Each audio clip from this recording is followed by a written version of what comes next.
Bismillahirrahmanirrahim. Hadratana Muhammad sallallahu alaihi wasallam. Hadir kitab wa ala kulli niyatin salihatin al-Fatiha. A'udzubillahi minasyaitonir rajim. Bismillahirrahmanirrahim. Ar-Rahmanir-Rahim. Maliki yaumiddin. Ihdina siratal mustaqim.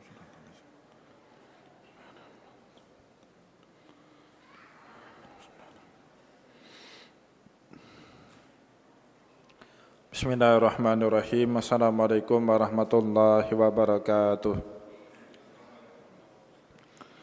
Innal hamdalillah salatan wa salaman ala Rasulillah sallallahu alaihi wasallam wa ala alihi wa ashabihi wa man tabi'ahu bi ihsanin ila yaumiddin summa amma ba'du. Puji dan syukur senantiasa dan tidak pernah bosan-bosannya kita panjatkan kehadirat Sang Maha Pencipta Allah Subhanahu wa taala, yang mana dengan limpahan karunia-Nya, rahmat-Nya, hidayah-Nya serta anugerah-Nya kepada kita semua, kita kembali masih diberikan kesempatan, kesehatan dan usia panjang oleh Allah untuk sama-sama dan senantiasa mengabdikan diri kita di jalan-Nya dengan menjalankan segala perintah-Nya dan menjauhi semua larangan-Nya. Salawat dan salam tidak pernah lupa pula kita hanturkan kepada junjungan alam Nabi besar Muhammad sallallahu alaihi wasallam, di mana dengan perjuangan beliau dan para sahabat beliau kita dapat mengenal betapa rahmatan lil alamin ajaran agama Islam sebagaimana yang menjadi keyakinan dan pengetahuan kita bersama. Bapak Ibu kaum muslimin dan muslimat yang dimuliakan oleh Allah, mari pada kesempatan malam Jumat yang mulia ini kita kembali lanjutkan pengajian sirah nabawiyah kita dengan kitab Zadul Ma'ad fi Hadi Khairil Ibad karya Imam Ibnul Qayyim Al-Jauzi rahimahullahu ta'ala anhu. Dan insyaallah pada malam ini kita kembali melanjutkan cerita kita tentang perjalanan hidup Rasulullah sallallahu alaihi wasallam pada fasal pembahasan berikutnya. Setelah pada fasal pembahasan sebelumnya kita membahas tentang kepemilikan Rasulullah sallallahu alaihi wasallam terhadap hamba sahaya, baik laki-laki maupun perempuan, dan kemudian bagaimana Rasulullah memperlakukan dan bahkan juga memerdekakan hamba-hamba sahaya yang beliau miliki pada pertemuan yang lalu. Dan insyaallah pada malam ini kita masuk ke dalam fasal pembahasan baru, faslun fi hadihi sallallahu alaihi wasallam minal uqud, fasal pembahasan tentang beberapa petunjuk dari Rasulullah sallallahu alaihi wasallam tentang akad-akad yang beliau lakukan atau transaksi-transaksi, maksudnya adalah transaksi-transaksi ekonomi baik berupa sewa menyewa, pinjam meminjam maupun juga jual beli yang dilakukan oleh beliau setelah beliau jadi nabi. Kita tidak ragu lagi Bapak Ibu mengenai begitu banyaknya riwayat tentang Rasulullah sallallahu alaihi wasallam sebagai pedagang sebelum beliau menjadi nabi. Tapi bagaimana kemudian Rasulullah sallallahu alaihi wasallam setelah jadi nabi? Apakah beliau masih punya waktu untuk kemudian melakukan beberapa transaksi ekonomi al-uqud, ya, baik berupa jual beli, sewa menyewa, pinjam meminjam dan seterusnya. Insyaallah pada malam ini kita akan membahas permasalahan tersebut. Untuk pembahasan fasal pembahasan ini Imam Ibnul Qayyim membuka pembahasan dengan menulis wa ba'a Rasulullah sallallahu alaihi wasallam washtara. Jadi yang namanya nabi kita Nabi Muhammad sallallahu alaihi wasallam, meskipun beliau telah menjadi seorang rasul, transaksi jual beli itu masih beliau lakukan ya pada saat beliau sudah menjadi nabi. Wa kana syira'uhu ba'da an akramahullahu ta'ala bi risalatihi aktsaru min bai'ihi. Dan adapun transaksi belinya Nabi Muhammad ya setelah beliau dimuliakan oleh Allah Subhanahu wa taala dengan risalah nubuwah, aktsaru min bai'ihi, lebih banyak dibandingkan transaksi jual yang dilakukan oleh Nabi Muhammad sallallahu alaihi wasallam. Jadi Nabi Muhammad lebih banyak melakukan beli daripada melakukan jual. Jadi lebih banyak beliau membeli dibandingkan beliau berjual. Maknanya apa Bapak Ibu? Rasulullah sallallahu alaihi wasallam nyaris tidak lagi menjadi seorang pedagang setelah beliau menjadi seorang nabi. Maka ini juga diperkuat dengan penjelasan berikutnya oleh Imam Ibnul Qayyim. Wa kadzalika ba'dal hijrati, bahkan setelah beliau hijrah, la yakadu yuhfadu anhul bai'u, kita tidak menemukan sedikit pun cerita tentang transaksi beli atau jual, ya sedikit pun cerita tentang jualnya Rasulullah sallallahu alaihi wasallam terhadap suatu komoditi, illa fi qadaya yasiratun aktsaruha li ghairihi, kecuali hanya dalam beberapa kasus, dalam beberapa event, dalam beberapa peristiwa, aktsaruha li ghairihi, dan kebanyakan itu beliau jual barang bukan untuk kepentingan beliau tapi untuk kepentingan orang lain. Maka di sini kebanyakan ulama, dan bahkan kalau menurut Imam Wahbah Zuhaili dalam kitab Fiqhul Islami wa Adillatuhu, sepakat para ulama bilang Rasulullah sallallahu alaihi wasallam setelah menjadi nabi berhenti dari profesi beliau sebelumnya sebagai salah seorang pedagang. Jadi Nabi Muhammad sudah tidak lagi melakoni profesi beliau sebagai seorang pedagang setelah Allah Subhanahu wa taala mengangkat beliau menjadi seorang rasul. Nah, apa yang dikatakan oleh Syekh Wahbah Zuhaili ini diperkuat dengan keterangan yang diberikan oleh Imam Ibnul Qayyim Al-Jauzi dalam kitab Zadul Ma'ad. Oleh sebab itu Bapak Ibu yang dimuliakan oleh Allah, dalam literatur kitab fikih apapun yang kita buka, yang namanya zakat mal itu tidak wajib bagi Rasulullah sallallahu alaihi wasallam. Jadi zakat mal dalam Al-Qur'an itu zakat disebut dengan dua zakat, dengan dua model ya. Nah, pertama ada yang disebut dengan zakat fitrah. Jadi setiap ayat Al-Qur'an yang berbicara tentang tema zakat, yang tema zakat itu digandingkan dengan kewajiban sholat, maka makna zakat di situ adalah zakat fitrah. Itu terulang sebanyak 82 kali di dalam Al-Quran. Misalnya Allah berfirman wa aqimus sholah wa atuz zakah. Makna zakat yang digandingkan dengan kewajiban sholat itu zakat fitrah. Nah, kalau zakat fitrah bukan hanya kita yang wajib, juga Rasulullah SAW diwajibkan oleh Allah Subhanahu Wa Taala untuk menunaikan zakat fitrah. Kenapa demikian? Karena yang namanya zakat fitrah itu wajibnya atas jiwa, ya bukan atas harta. Beda dengan zakat mal, wajibnya atas perolehan harta kita. Tapi kalau zakat fitrah itu selama nyawa masih dikandung sama badan, siapapun yang kemudian masih hidup mulai awal Ramadan sampai kemudian masuk Syawal sebelum imam takbir di hari raya Idul Fitri, maka orang tersebut wajib hukumnya menunaikan zakat fitrah. Adapun dengan zakat mal, itu perintahnya biasanya Allah Subhanahu wa taala berikan dalam Al-Qur'an terpisah dengan kewajiban-kewajiban yang lain. Jadi setiap kali Bapak Ibu membaca ayat Al-Qur'an yang di dalam ayat itu ada kewajiban zakat yang tidak digabungkan dengan kewajiban yang lain, maka maksud dari kewajiban itu adalah zakat mal. Contoh misalnya Allah Subhanahu wa taala berfirman dalam Al-Qur'an, ya ayyuhalladzina amanu anfiqu mimma razaqnakum min qabli ay ya'tiya yaum. Hei orang-orang yang beriman, anfiqu mimma razaqnakum, nafkahilah dari apa yang telah kami rezekikan kepada kalian, min qabli ay ya'tiya yaumun, sebelum datang satu hari di mana hari itu tidak bermanfaat harta benda yang kita miliki.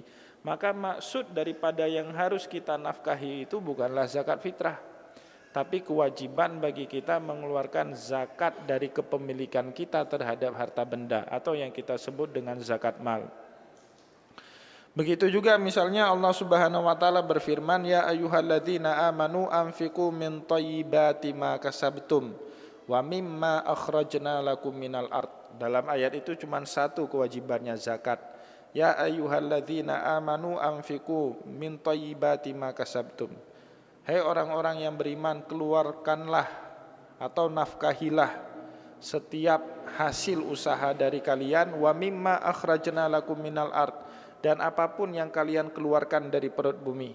Maka nanti di dalam zakat mal ada salah satu sub daripada zakat mal, namanya zakatul ma'adin, zakat harta barang tambang.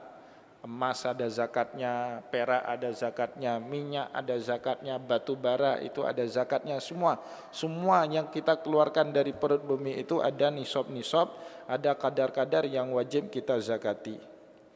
Nah, Bapak Ibu yang dimuliakan oleh Allah, zakat mal ini sepakat para ulama mengatakan wajibnya kepada umat Nabi Muhammad, tapi Nabi Muhammad tidak wajib menunaikan zakat mal. Kenapa demikian Bapak Ibu? Kok diskriminatif syariat ini? Wajibnya kepada umatnya, kepada Rasulullah tidak wajib zakat mal. Karena Nabi Muhammad setelah Allah Subhanahu wa taala mengangkat beliau menjadi rasul, tidak ada kerja lagi, tidak punya profesi. Bukan kayak kita Bapak Ibu, dakwah sambil kerja. Ya, masih ada penghasilan. Atas penghasilan itulah kemudian kita wajib mengeluarkan zakat. Sedangkan Nabi Muhammad SAW setelah diangkat menjadi seorang rasul, itu para ulama semuanya berkata penghasilan Nabi Muhammad yang paling besar itu dari dua jenis. Yang pertama hadiah yang diberikan oleh orang kepada beliau. Karena yang namanya Nabi kita itu kan gak boleh menerima sedekah, gak boleh menerima zakat, supaya gak ada konflik kepentingan. Nanti ada orang ngomong di belakang, ternyata Muhammad itu wajibkan zakat untuk dirinya sendiri. Ya, supaya enggak ada orang yang ngomong di belakang kemudian Nabi Muhammad mengharamkan yang namanya zakat, mengharamkan yang namanya sedekah untuk diambil oleh beliau dan ahlul bait beliau. Bahkan makna ahlul bait bagi Rasulullah dalam konteks zakat itu diperluas Bapak Ibu, bukan hanya keturunan beliau secara lurus. Karena Nabi Muhammad punya 7 orang putra putri, tapi yang punya keturunan itu hanya dari Fatimah dengan nikah dengan Ali. Ya, punya Hasan dan Husain. Bukan hanya itu ahlul bait yang diharamkan untuk menerima zakat dan sedekah. Tapi Rasulullah menyebut Bani Hashim dan Bani Abdul Muthalib. Ali itu termasuk ahlul baitnya Nabi. Kenapa? Ali anaknya Abu Talib, Abu Talib itu anaknya Abdul Muthalib. Jadi siapapun yang masuk ke dalam keluarga besar Hashim dan siapapun yang masuk ke dalam keluarga besar Abdul Muthalib dilarang oleh Rasulullah SAW menerima zakat, menerima sedekah. Dalam salah satu sabda Rasulullah mengatakan Bani Hashim wa Bani Abdul Muthalib syai'un wahidun faqabada Rasulullah yadahu. Jadi Bani Hashim dengan Bani Muthalib ini satu kesatuan, sama-sama tidak boleh menerima zakat, sama-sama tidak boleh menerima sedekah. Kemudian Nabi Muhammad menggenggam tangannya seperti ini, supaya nanti nggak ada orang ngomong, wah ternyata zakat itu kepentingannya Muhammad. Muhammad bilang dakwah fisabilillah, ternyata dia punya kepentingan mewajibkan zakat kepada umatnya, dipungut untuk keluarganya, untuk dirinya. Maka Bapak Ibu yang dimuliakan oleh Allah, untuk mencegah itu terjadi, Allah mengharamkan zakat, Allah mengharamkan sedekah buat diri Rasulullah dan ahlul baitnya. Di dalam ayat Al-Quran satu saja. Jadi Nabi Muhammad dilarang minta penghargaan apapun dari manusia kecuali satu Pak yang diminta sama Allah dalam Al-Quran. Qul ma as'alukum alaihi ajra illal mawaddata fil qurbah.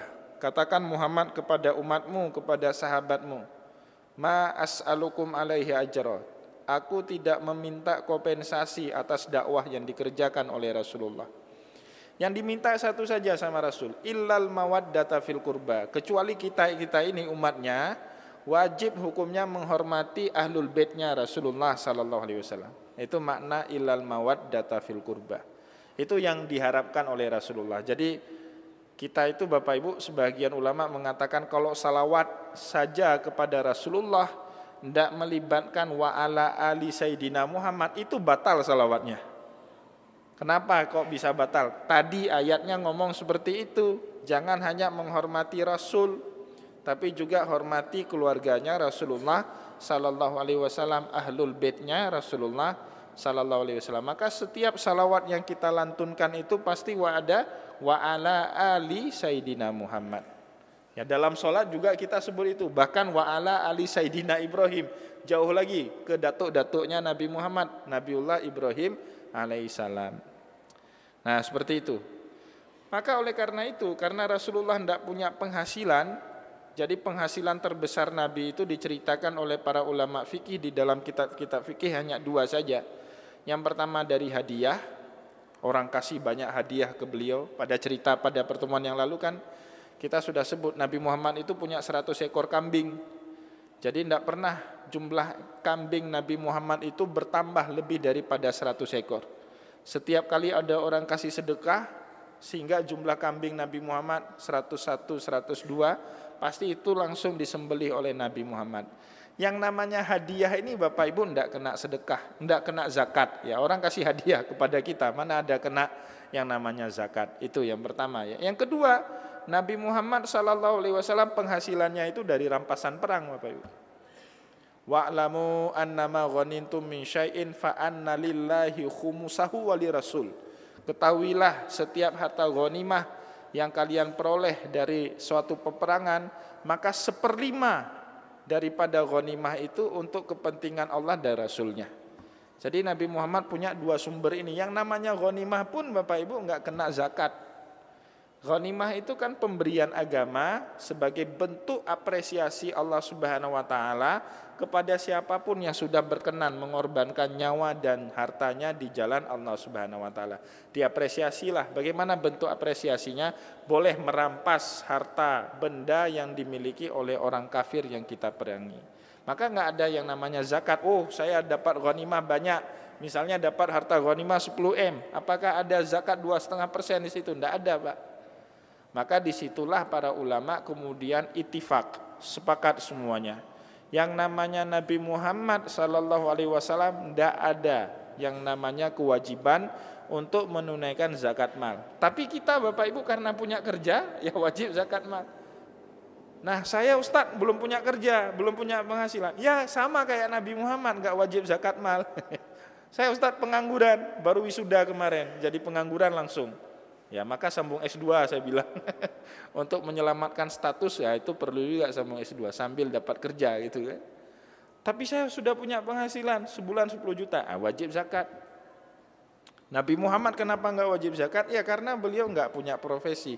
Profesi beliau sebagai Rasul. Rasul itu enggak cari upah, enggak cari duit, enggak cari makan di situ. Maka Rasulullah enggak wajib membayar zakat mal. Pertanyaan kemudian, apakah Nabi menunaikan zakat? Beliau tidak wajib. Tapi apakah beliau menunaikan zakat mal? Menunaikan, Pak. Lah terus apa tujuannya Nabi Muhammad menunaikan zakat mal? Untuk memberi contoh kepada umatnya bagaimana zakat mal itu dikeluarkan.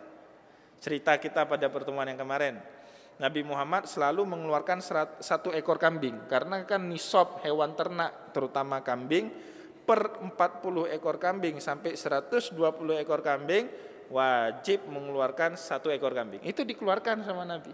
Padahal beliau tidak wajib mengeluarkan zakat mal. Tapi beliau demi mengajarkan umatnya, kemudian beliau Rasulullah SAW mengeluarkan yang namanya zakat mal. Kayak cerita kita kemarin Bapak Ibu, Abdullah bin Abbas, sepupunya Nabi Muhammad. Suatu malam kan minta izin nginap di rumahnya Rasulullah. Fa'adzinni an abita indak ya Rasulullah, izinkanlah saya nginap di rumah Anda. Kemudian Abdullah bin Abbas bercerita kepada kita, fasana'tu mislama sana'a Rasulillah, aku pun mengerjakan apapun yang malam itu dikerjakan oleh Rasulullah. Rasulullah beliau wudu, Rasulullah pakai baju, beliau pakai baju, Rasulullah sholat, beliau sholat. Nah kemudian kata Abdullah bin Abbas, setelah sholat tahajud witir selesai, Rasulullah tidur. Saya enggak tidur, saya memandang kepada Rasulullah yang tidur. Tiba-tiba terdengar kumandang azan. Rasulullah bangun langsung pergi ke masjid untuk menunaikan sholat subuh berjamaah dengan para sahabatnya. Tadi tidur. Ini kan sebenarnya Nabi Muhammad tidak usah perbarui wudu Bapak Ibu. Kenapa? Karena kata Rasulullah tanamu ainahu walayanamu kalbuh. Yang namanya Nabi kita itu kalau tidur terpejam 2 matanya, tapi hatinya itu tidak pernah tidur.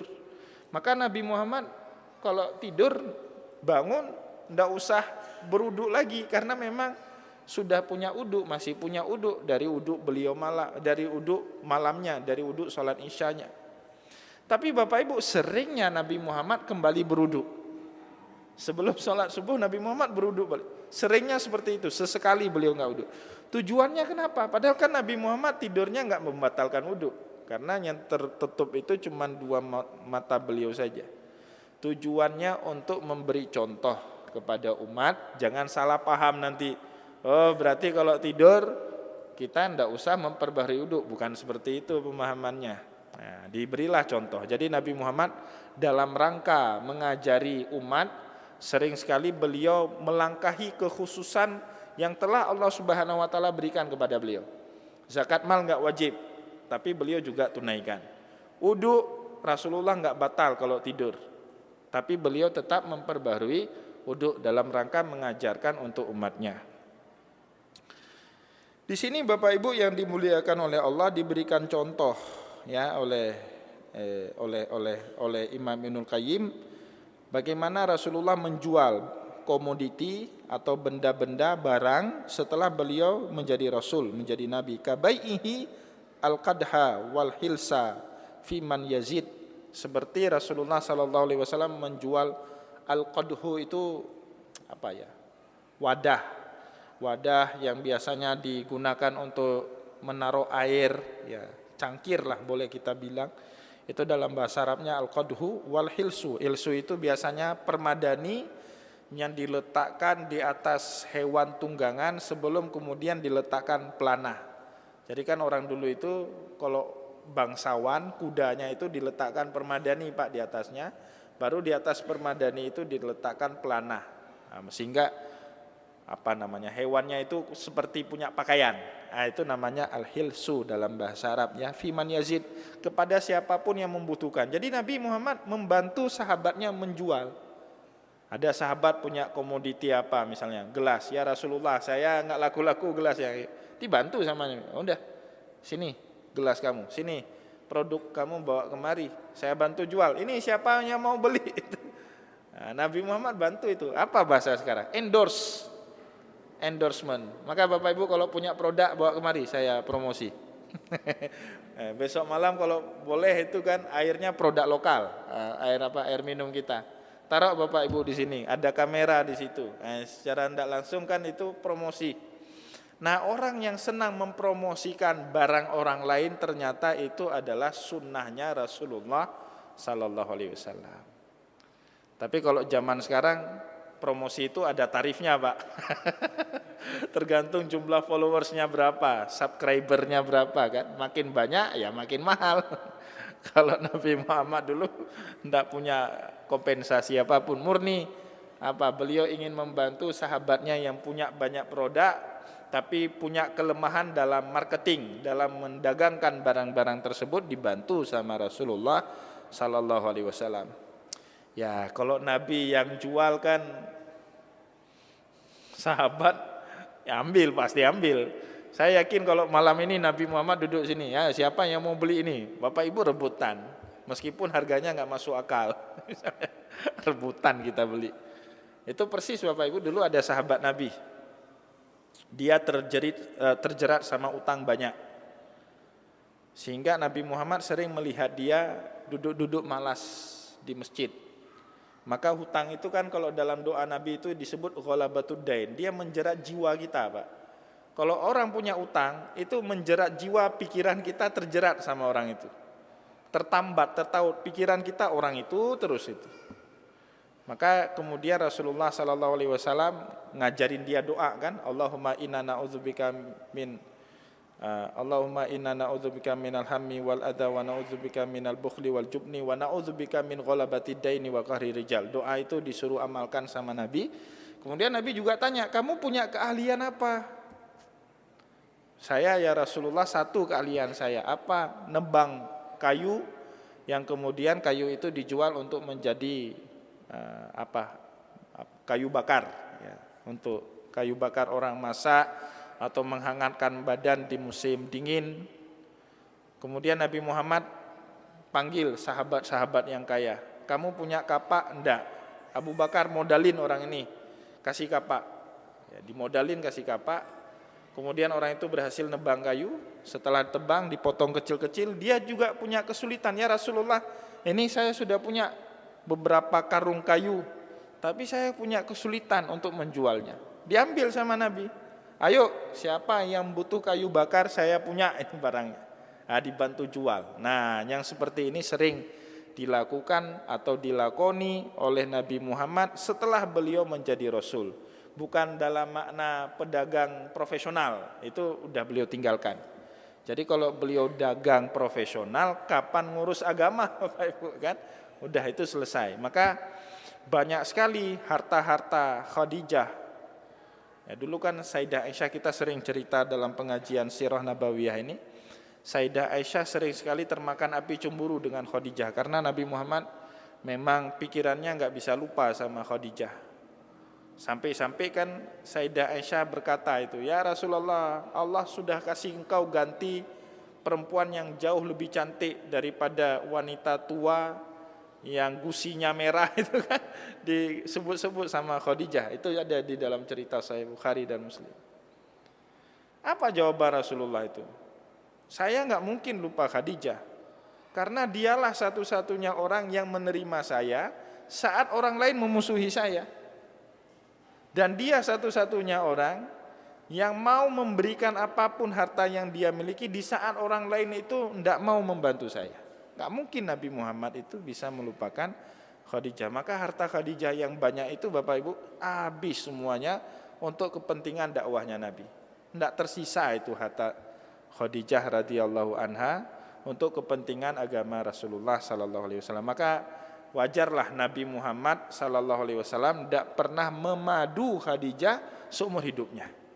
Saat nikah sama Khadijah. Inilah nanti diambil kesimpulan Bapak Ibu sama ulama-ulama di dalam ahkamul usrah, di dalam hukum perkawinan. Nah, ini terutama anak-anak muda dengar nih.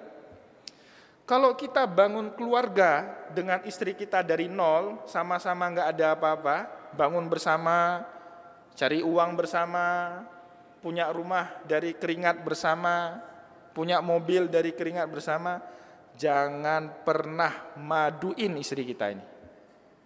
Sekali kita madu, oh Ustaz saya sunnah Rasul, itu waktu kita madu bukan sunnah Rasul keinginannya, sunnah kamu yang kamu inginkan itu. Bukan sunnah Rasul itu, sunnah kamu. Itu ketika istri kita sakit hatinya sama kita, selesai, udah selesai, karir kita itu selesai ya, tapi syaratnya bangun bersama-sama. Terus kalau punya niat poligami sekarang gimana?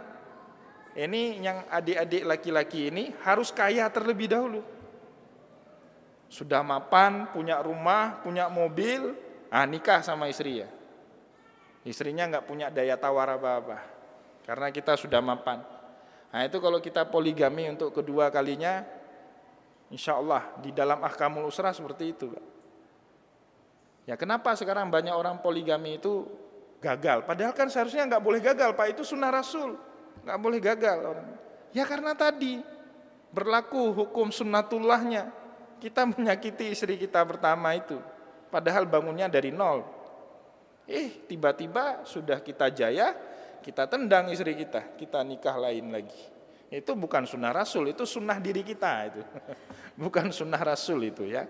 Kalau sunnah Rasul ya seperti tadi. Nah, berhubung Bapak Ibu saya dengan istri saya dari nol, ya sepertinya berat untuk poligami. Berat untuk poligami. Sama-sama dari nol Pak, dari dulu ya itu. Jadi berat poligami. Mungkin bapak-bapak di sini ada, wah saya Ustaz dulu waktu nikah sama istri saya, rumah saya udah 3, kendaraan 3, saya kasih untuk istri pertama 1, 2 lagi belum ada yang naik. Udah cari 2 lagi. Ya gitu ya, caranya gitu. Baik, wa bai'uhu Yaqub al-Mudabbar, ghulamun Abi Mazkur. Ya, jadi Rasulullah sallallahu alaihi wasallam juga menjual seorang budak al-Mudabbar ya. Budak itu saya sering menyebut ya, budak itu kan ada beberapa istilah dalam fikih ya. Ada namanya rakik. Rakik itu budak yang memang bakatnya jadi budak. Kita merdekakan pun dia balik lagi jadi budak Pak. Itu rakik namanya. Kenapa? Karena nenek moyangnya dulu budak. nenek moyangnya, kakeknya, bapaknya, ibunya, neneknya, dia juga budak. Kalau dia dimerdekakan, setelah merdeka dia bingung. Saya kerja apa hari ini? Karena kan budak dia tunggu perintah tuannya, baru dia ngerti kerja apa. Jadi orang merdeka harus bisa menentukan nasib sendiri. Bingung Pak, maka dulu Pak banyak sekali orang-orang baru dimerdekakan balik lagi jadi budak. Nah itu namanya rakik. Ya memang bakatnya jadi budak orang-orang seperti itu. Nah, ada yang namanya mudabbar. Mudabbar itu gini, kalau ada tuan yang memiliki budak, tuannya itu mati, tapi sebelum mati dia wasiatkan, nanti kalau kamu mati, kalau saya mati, kamu dan keluargamu secara otomatis atau kamu itu merdeka. Itu namanya mudabbar. Dia tunggu janji mati tuannya, baru dia merdeka. Kalau tuannya selama tuannya masih hidup, dia nggak merdeka. Tapi begitu tuannya mati, secara otomatis dia merdeka. Itu namanya mudabbar. Dulu Bapak Ibu, ada seorang sahabat namanya Abi Mazkur. Abi Mazkur ini punya budak namanya Yakub.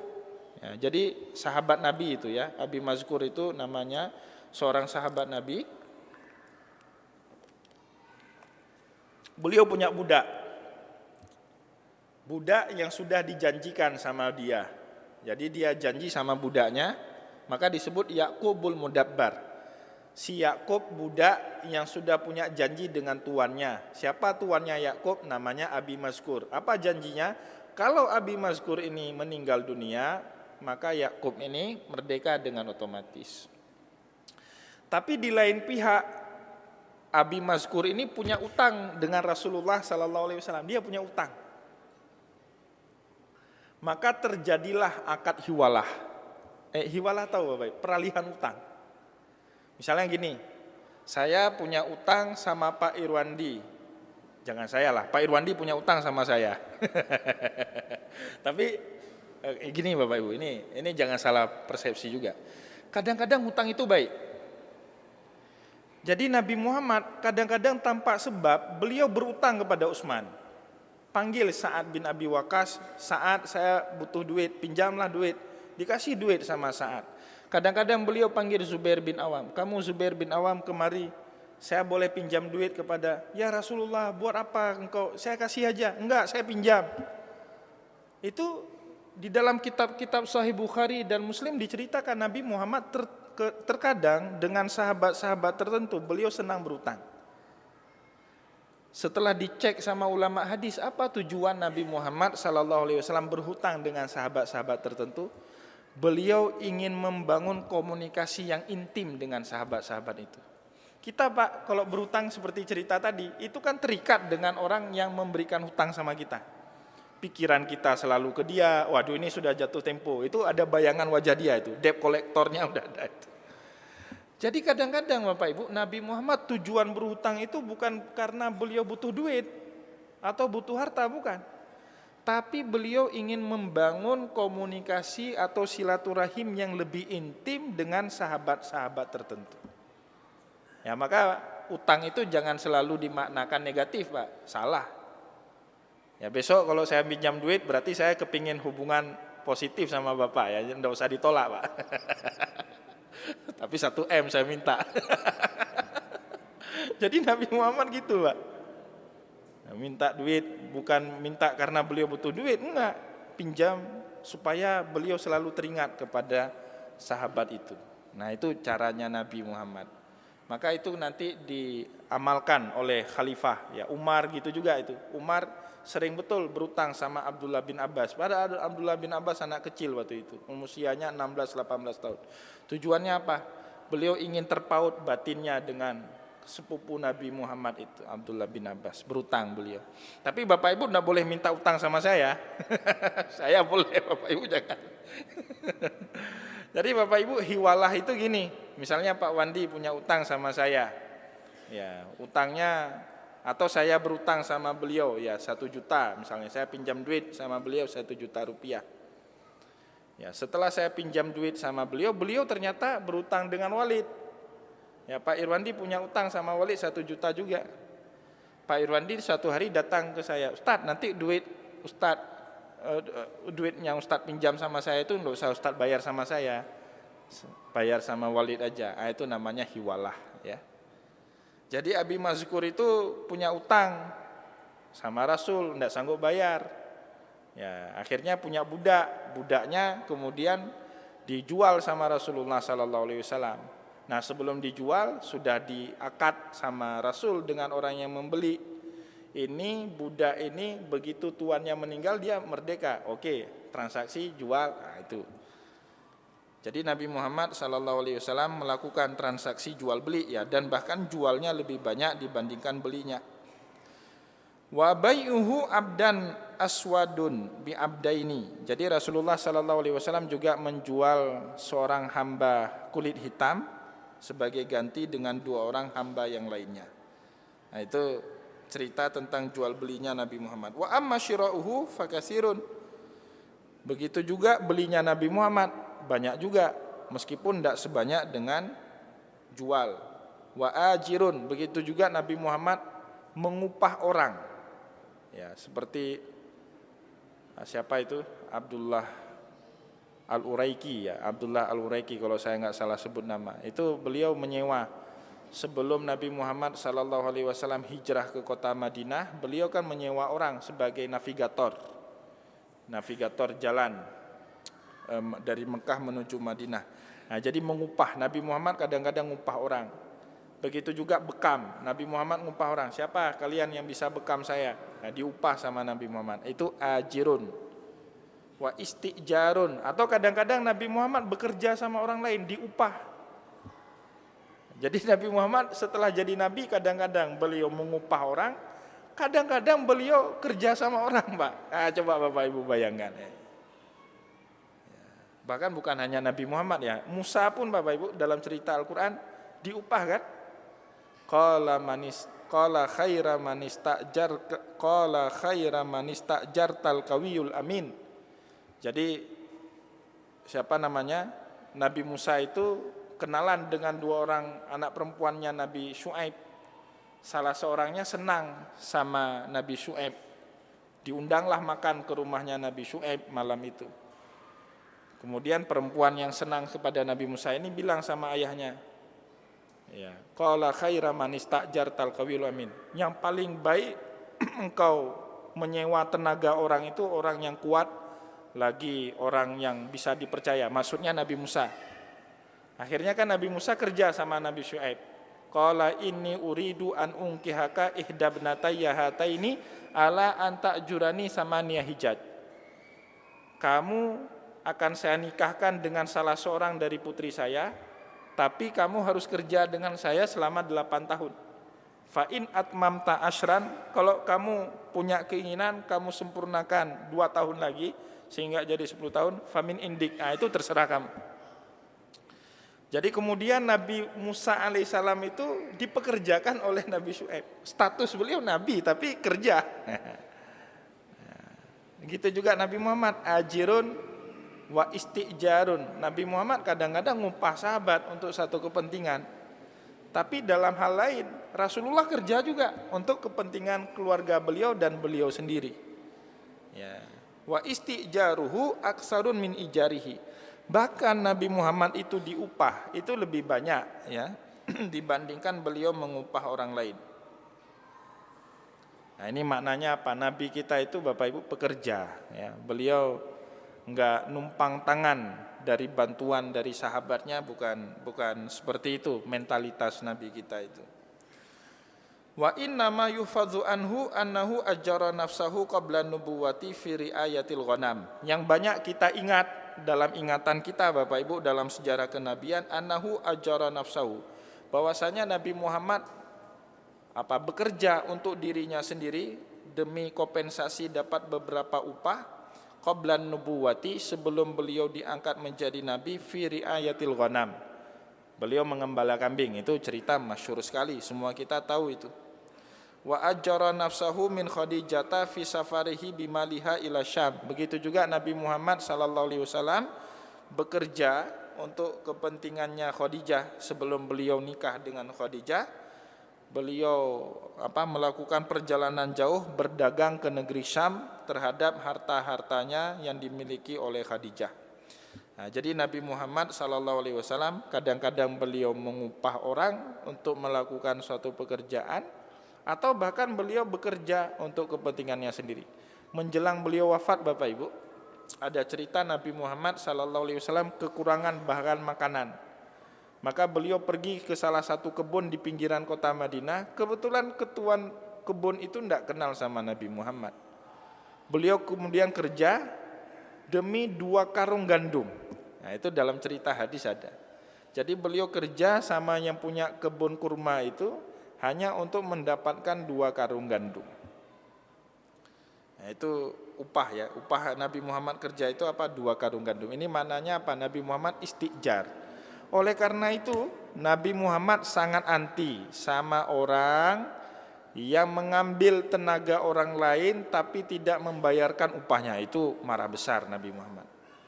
Jadi sunnahnya Nabi Muhammad itu Bapak Ibu U'tul ajira ujrahu qabla ayajifa irkahu.